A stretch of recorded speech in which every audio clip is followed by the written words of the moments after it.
Now, there's another thing that I do with the 10-men system in order to get complex figures, and this is without the three-dimensional quality. And it is what I call the almost collapse, and it is a way that I make more complex figures so that they don't become tangled masses of string in the center, which will happen if you have no particular plan when you string 5, 6, 7 weaves together.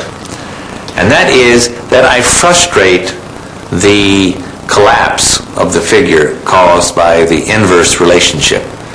Remember, if I weave an A, finish, reset, A prime, finish, reset, I have nothing.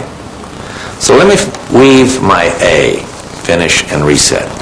Now, before I weave my A prime, I'm going to stick my thumb up through the lower index loops and over the far lower index, and then pull the near little finger string.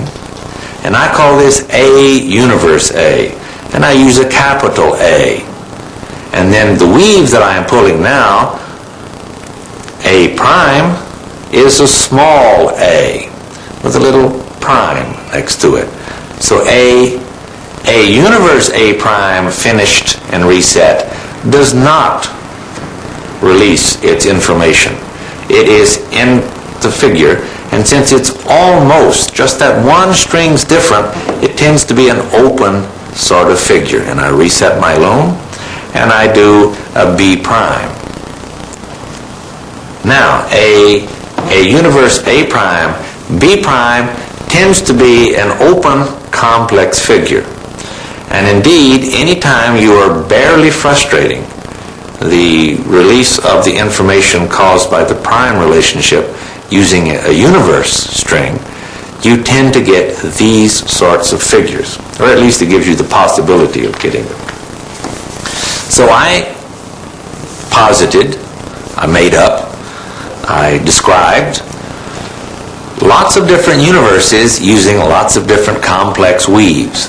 But the 5 universes, or the 5 new universes, this is just basic everyday old universe, the 5 new universes are: over the far lower index, pick up any of the strings, A, B, B prime, is A universe.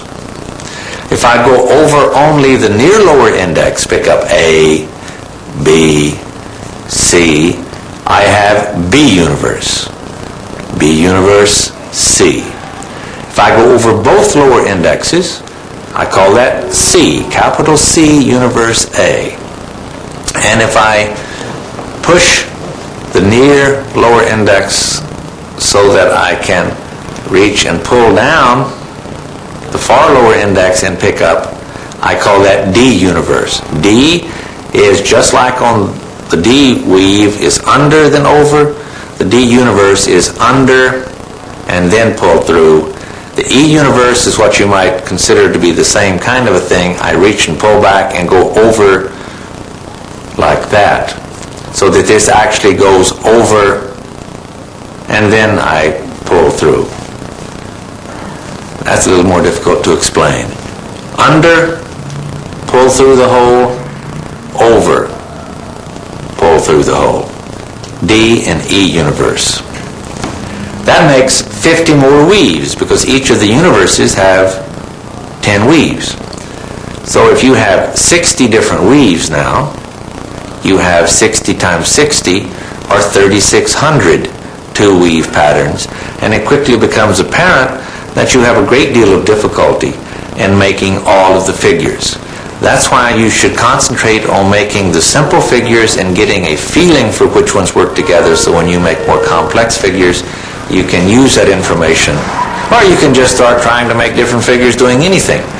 But if you don't keep a framework of reference, and if you don't keep notes, you quickly forget the beautiful figures that you discover, and you will find 2 weeks after you've made them that you don't remember how you did them, and you can never recover them because you think differently or for whatever reason.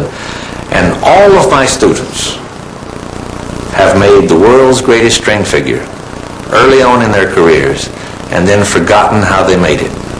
So I just caution you to try to develop the skill of keeping